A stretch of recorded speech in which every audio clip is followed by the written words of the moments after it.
Hello. Okay, we are start today new topic vanillization. Okay, page number 143 निकाला सबने? Yes. ठीक है. So क्या होता है? Temperature as an environmental factor influence several physiological process including the reproduction. Reproduction of plant के लिए सबसे important क्या है? Temperature, sunlight. Okay. Temperature as a factor. उसकी maximum, minimum. Next page. Optimum and maximum temperature. It is a low temperature मतलब chilling treatment. जैसे कि आज का भी टेम्परेचर ज्यादा नहीं था, थोड़ा चिल मतलब cool. Okay, that induces the early flowering the plants. So clip art scientist का नाम था. उन्होंने क्या बताया है कि प्लांट की ग्रोथ हमें फास्टली करनी है तो टेम्परेचर हम क्या करेंगे, कम रखेंगे, चिलिंग ट्रीटमेंट करेंगे. तो चिलिंग ट्रीटमेंट मतलब कूल टेम्परेचर. कूल टेम्परेचर मतलब ज्यादा टेम्परेचर नहीं चाहिए. अगर प्लांट की ग्रोथ फास्टली करनी है तो टेम्परेचर क्या होना चाहिए, कम होना चाहिए. नेक्स्ट, क्योर्ड, ये भी साइंटिस्ट थे. Define the vernalization as the acceleration of the ability to flower by chilling treatment. Chilling treatment से क्या होता है, ability to flower of acceleration मतलब फ्लावर जल्दी आ जाएगा. ठीक है, टेम्परेचर अगर क्या रहेगा, कम रहेगा. इसी को हमने कौन सी ट्रीटमेंट बोला है? हाँ, द टर्म वनरलाइजेशन ये किन्होंने निकाला, लाइसेंस को. The effect of a low temperature on the flowering in plants. ठीक है, तो जो लो टेम्परेचर रहता है उस वजह से फ्लावरिंग प्लांट्स जल्दी होता है. यही है vernalization. Next paragraph, it is the influence of a temperature on the development and flowering. इससे क्या होता है, फ्लावरिंग डेवलप होंगी. फ्लावरिंग समझते हो क्या होता है? हाँ, right. Many plants such as cereals, crucifers required a period of cold treatment for flowering. It is the method of inducing, underline करो, early flowering in the plants. तो ये चिलिंग ट्रीटमेंट ऐसी मेथड है जिससे क्या होगा, फ्लावरिंग प्लांट क्या early होंगे. अर्ली मतलब पहले, जल्दी. Pre treatment to their the seeds, तो सीड्स जल्दी आ जाएंगे एट अ लो टेम्परेचर. कितना होना चाहिए टेम्परेचर? ये याद रखो, 1 to 6 डिग्री सेल्सियस टेम्परेचर होना चाहिए. Okay, 1 to 1.5 month duration. कितने मंथ के लिए?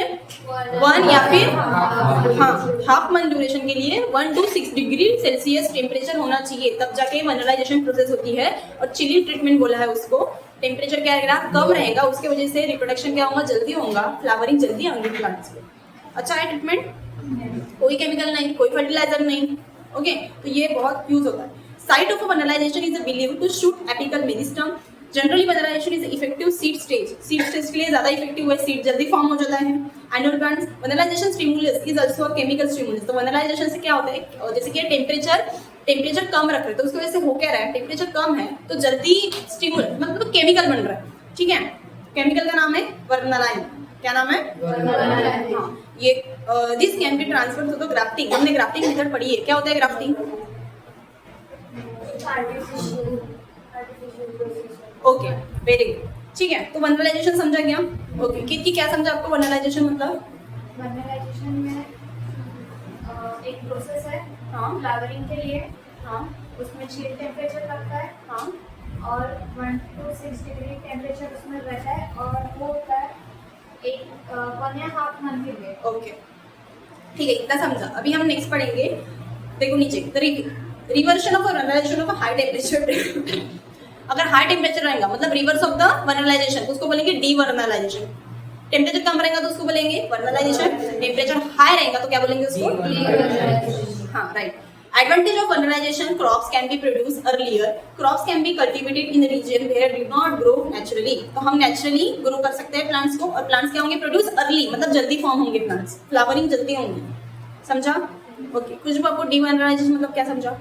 Devernalization म्हणजे if have a high temperature then it's called okay, opposition of vernalization. opposition of vernalization. समझा सबको इतना टॉपिक? किसी को कोई डाउट है? नहीं ना? ओके, अभी हम पढ़ेंगे 7.12 मिनरल न्यूट्रिशंस. क्या होते हैं मिनरल न्यूट्रिशंस? ओके, जो मिनरल्स सॉइल में रहते हैं. देखो क्या बोला है, plant absorb water, gas and mineral nutrients. Plants क्या क्या ऑब्जॉर्व करते हैं? Water, gas. Okay, from surrounding. Green plants for the synthesis of their organic food needs the inorganic substances. Green plants क्या करते हैं, प्लांट्स खुद का खाना खुद बनाते हैं. वो खुद का खाना खुद बनाते हैं, उनको कुछ मिनरल न्यूट्रिएंट्स चाहिए. ओके, तो कौन से हैं, क्या क्या चाहिए उनको? वाटर भी चाहिए, गैस भी चाहिए, मिनरल भी चाहिए, ये सारी चीजें चाहिए. Right, green Aryan read Green plant for the synthesis for their organic food need inorganic substance element which are obtained from soil in the form of minerals.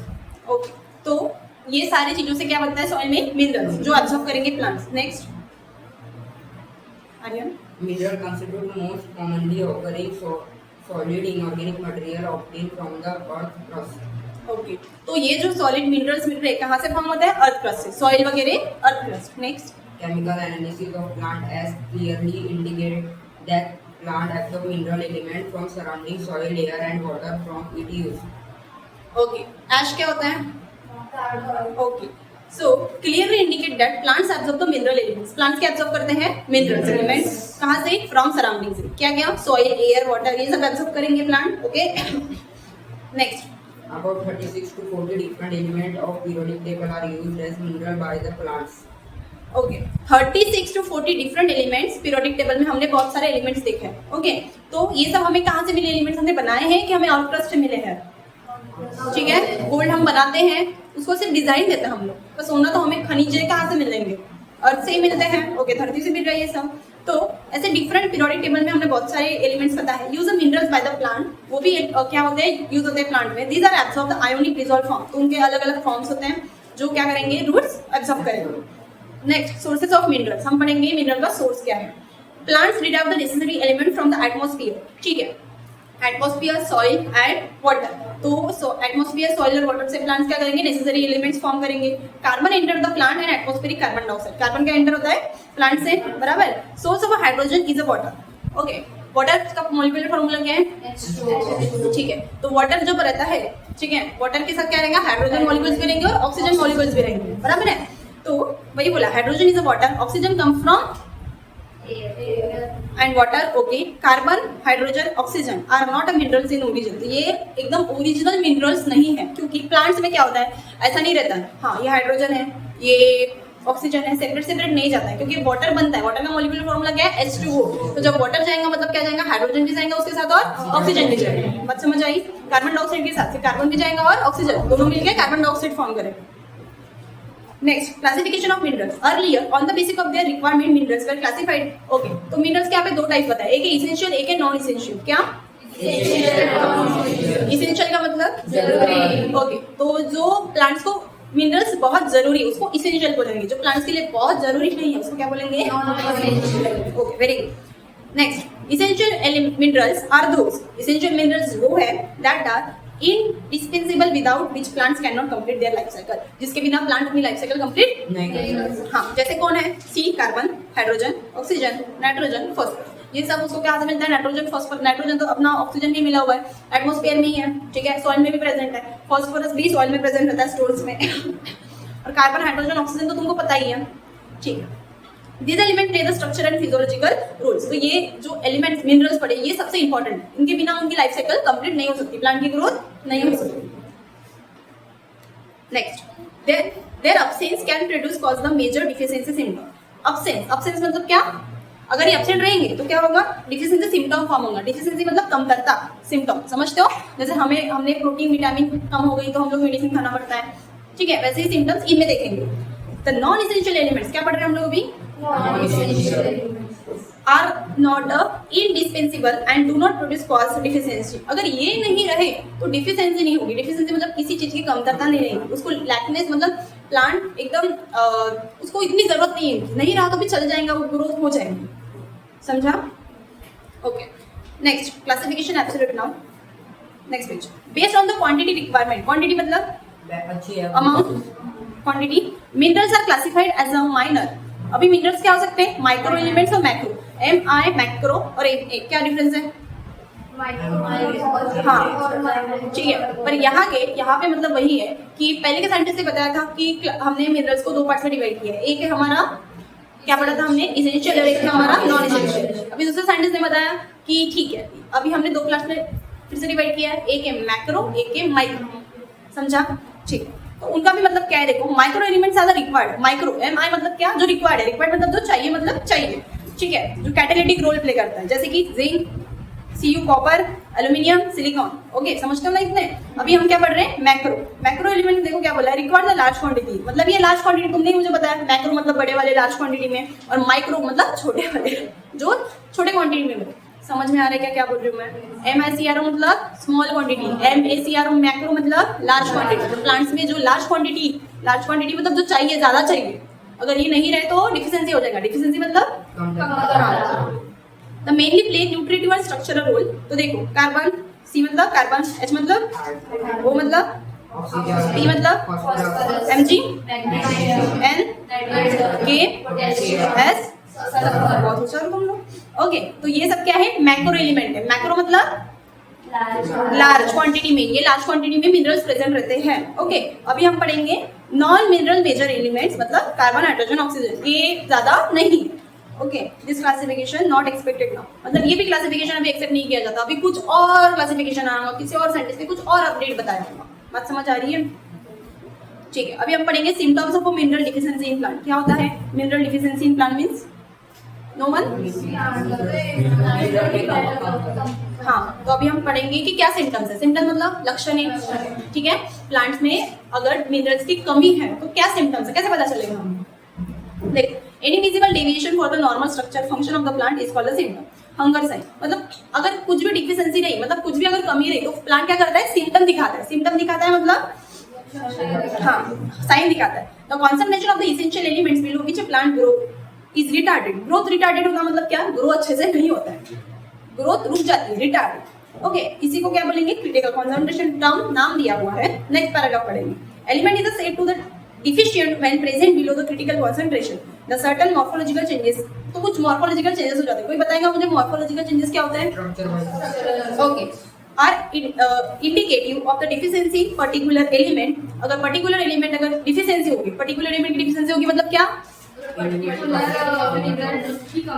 हाँ, तो क्या हो जाएगा? वो सिम्टम दिखाएगा।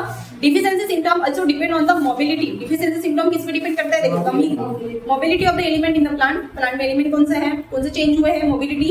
The deficiency symptom appear first in the young tissue. Deficiency किस में दिखाई देती है? सबसे पहले यंग टिश्यू। यंग टिश्यू मतलब यंग स्टेम, ये यंग लीफ। यंग लीफ मतलब क्या? जो छोटे छोटे लीफ आते हैं ऊपर से। Okay, When elements are relatively immobile like sulfur and calcium, तो उन्होंने बोला है कि अगर इनकी कमी रही तो कुछ सिम्टम्स हमें दिखाई देंगे। हम पढ़ेंगे अभी next paragraph. When the elements are actively mobilized within the plants are exported young developing tissue deficiency symptom। तो सबसे पहले हमें कमतरता कहाँ पे दिखाई देती है? Young leaf, young stem. Okay, यहाँ पे, क्योंकि ये जो सारी चीजें ये कहाँ से आएंगी? ऊपर से, तो वहां तक नहीं पहुंचते डिफिशियंसी के कारण। ठीक है, deficiency symptom visible first in the older tissue, senescent leaves, nitrogen, magnesium and potassium. ठीक है, तो नाइट्रोजन, मैग्नीशियम और पोटेशियम अगर इनकी कमी रही तो कहाँ पे दिखेंगे सिम्टम? Older tissue. ओल्डर मतलब जो नीचे रहते हैं वो। ठीक है, अभी हम लोग पढ़ेंगे next deficiency symptom. Deficiency symptom मतलब क्या?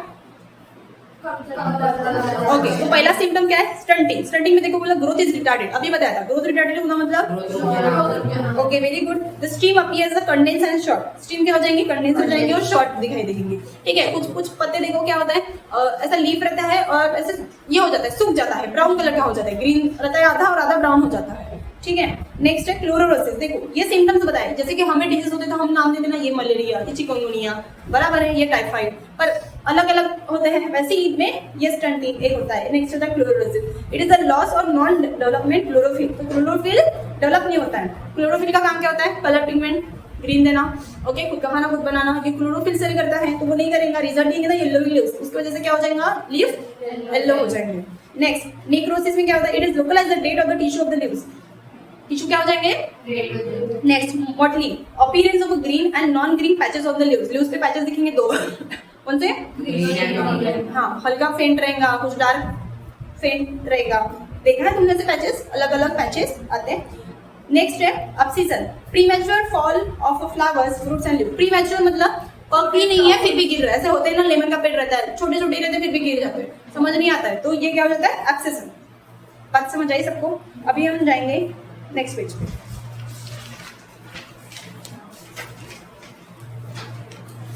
नेक्स्ट है टॉक्सिसिटी ऑफ माइक्रोन्यूट्रिएंट्स। कोई मुझे बताएगा टॉक्सिसिटी मतलब क्या?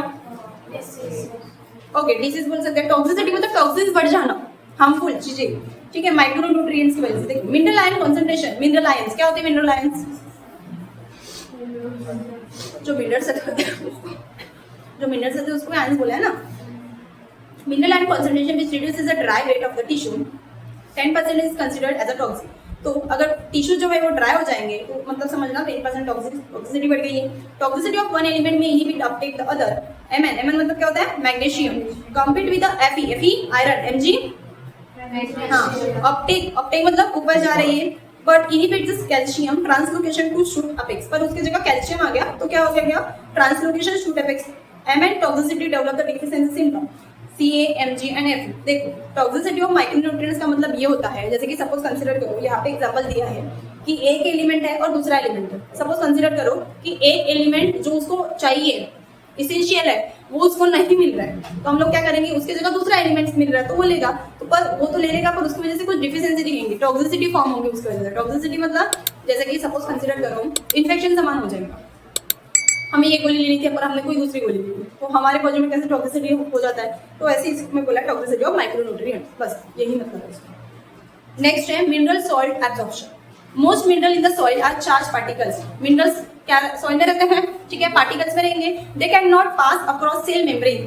कुछ मिनरल्स सेल मेम्ब्रेन से पास नहीं होते। सेल मेम्ब्रेन क्या होती है? लेयर। ओके, तो जब भी मिनरल्स को पास होना है सेल में, तो सेल मेम्ब्रेन को क्रॉस करना पड़ेगा तभी जाएंगे ना mineral. Hence, most of the minerals are absorbed actively. तो कुछ मिनरल्स कैसे एब्जॉर्ब होते हैं? एक्टिवली। हमने एक्टिव पैसिव दोनों पढ़ा है। एब्जॉर्प्शन, एक्सपेंडिचर एनर्जी, ठीक है, एनर्जी लगती है ऐसे में। Minerals can also absorb passively. Minerals passively भी जा सकते हैं। दो टाइप पढ़े थे हमने एब्जॉर्प्शन के, एक था एक्टिव, एक था पैसिव। एक में एनर्जी एटीपी एनर्जी यूज होती थी, एक में एटीपी एनर्जी की यूज नहीं होती थी। ठीक है, mineral ion absorption is independent of the water absorption. जो मिनरल आयन है वो क्या होता है? इंडिपेंडेंट वाटर एब्जॉर्प्शन, मतलब कि वाटर एब्जॉर्ब हो जाएगा, उसको एनर्जी की जरूरत नहीं लगेगी। अभी हम डिटेल में पढ़ेंगे। दो एब्जॉर्प्शन है, कौन से? पैसिव एब्जॉर्प्शन में देखो क्या बोला है, movement of the mineral ion into the root occurs by the diffusion. Movement of mineral ions, movement किसकी हो रही है? Mineral ions. कहां से कहां पे मूवमेंट होंगी? रूट्स में रहेंगे आयंस, रूट से कहां जाएंगे? सेल में, रूट सेल में जाएंगे, रूट सेल से स्ट्रीम से अपवर्ड, अपवर्ड से कहां पे जाएंगे? Other branches. समझ रहे हो? तो ये मूवमेंट हो रही है मिनरल आयन, इतना समझा? इनटू द रूट, रूट से स्टार्ट होगा, ऑकर्स बाय डिफ्यूजन। और डिफ्यूजन क्या पढ़ा था हमने? हायर कॉन्सेंट्रेशन, दो आयंस जाएंगे, मॉलिक्यूल बोलो या फिर आयंस बोलो, डिफ्यूजेस फ्रॉम अ रीजन, यहाँ पे लिखा है higher concentration to lower concentration. Ions जाएंगे अभी, बराबर। The movement of the mineral ion into root cells. अभी मिनरल आयंस कहाँ पे? इनटू द रूट सेल में है। रिजल्ट ऑफ डिफ्यूजन, अभी डिफ्यूजन होगा without expenditure of energy is called the passive absorption. मतलब एटीपी की जरूरत नहीं है तो उसको क्या बोलेंगे? पैसिव एब्जॉर्प्शन बोलेंगे। और एटीपी यूज होता है फॉर ट्रांसफॉर्मेशन तो उसको क्या बोलेंगे? Active absorption. समझा? Passive absorption can take place direct ion exchange, the direct ion exchange, mass flow and donor equilibrium, इसको नाम दिया है। क्या तुमको पैसिव एब्जॉर्प्शन समझा? क्या समझा पैसिव एब्जॉर्प्शन में? विदाउट एक्सपेंडिचर ऑफ एनर्जी, मतलब एनर्जी नहीं लगती है मिनरल आयंस को अपवर्ड जाने के लिए।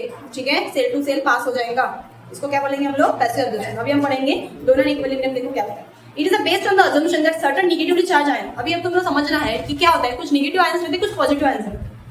ओके, अभी दो चीजें हैं। एक है बाहर रूट, जहाँ पे है रूट के बाहर का एरिया, ठीक है, वहां पे भी कुछ मिनरल्स हैं, कुछ मिनरल्स अंदर भी होंगे रूट सेल्स के अंदर जो गए होंगे। ठीक है, तो ये दो एरिया, बाहर का और अंदर का, समझाइए।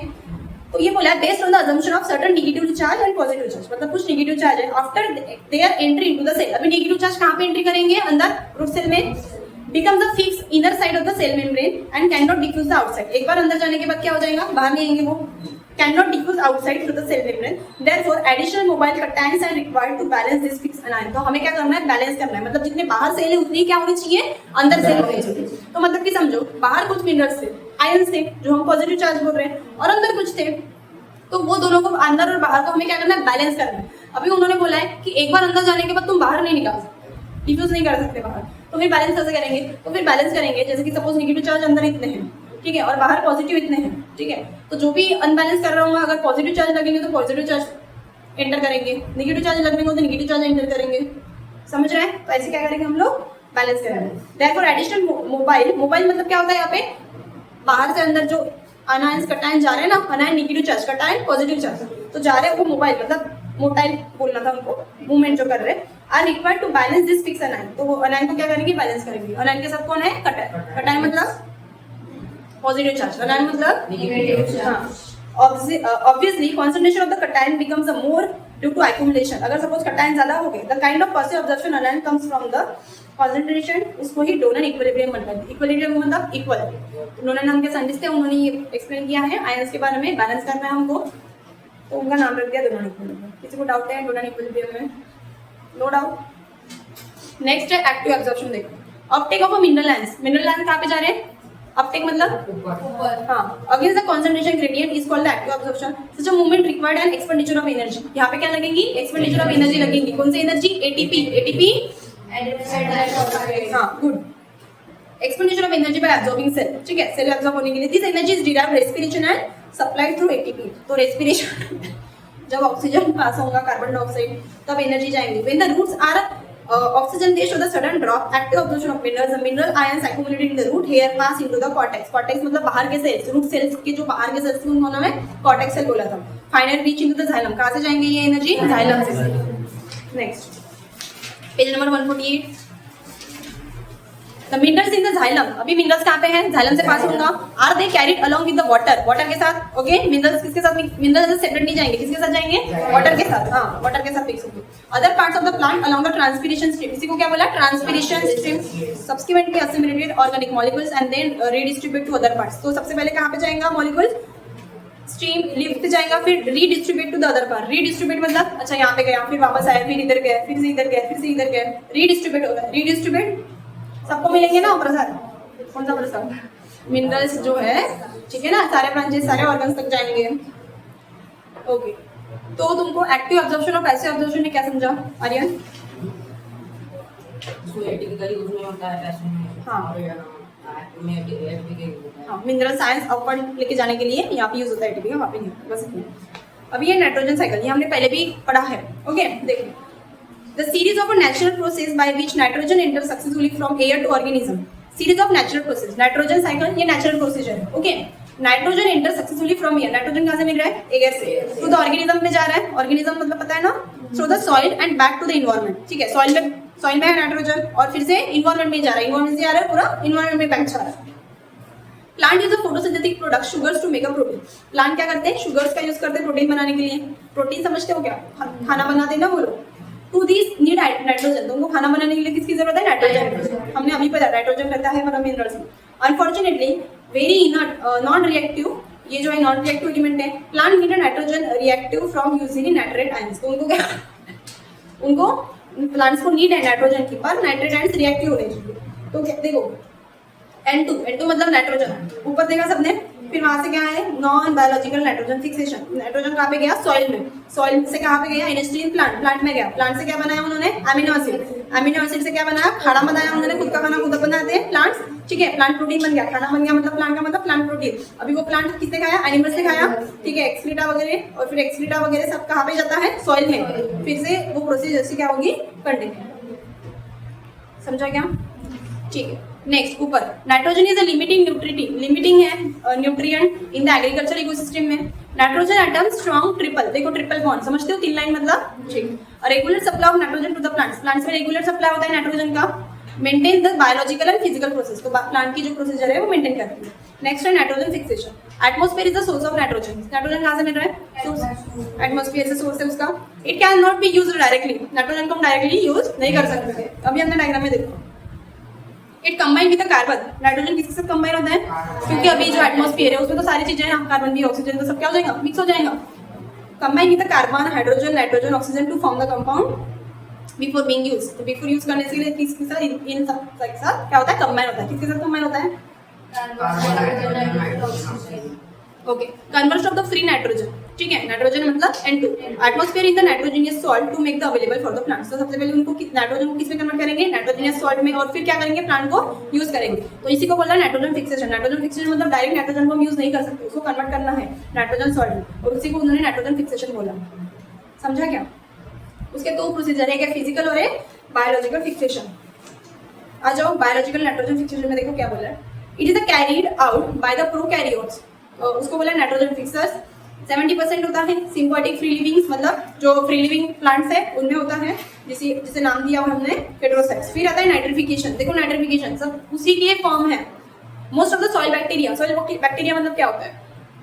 सॉइल के अंदर के bacteria bacteria okay participate in the converting ammonia, वो किसमें कन्वर्ट हो जाते हैं? अमोनिया से किसमें कन्वर्ट करेंगे? Nitrate to form the nitrogen which use by the plants, और वो यूज होता है हमें प्लांट्स और एनिमल्स में। समझ रहा है क्या? नेक्स्ट है इसको कैसे फिक्स करना है, वो ऊपर दिया हुआ है। फिक्सिंग राइजोबियम प्लांट का नाम है, तो इनमें यूज होता है। नेक्स्ट है अमोनिफिकेशन, नाइट्रोजन से अमोनिया बना, हमने अब देखा, ठीक है।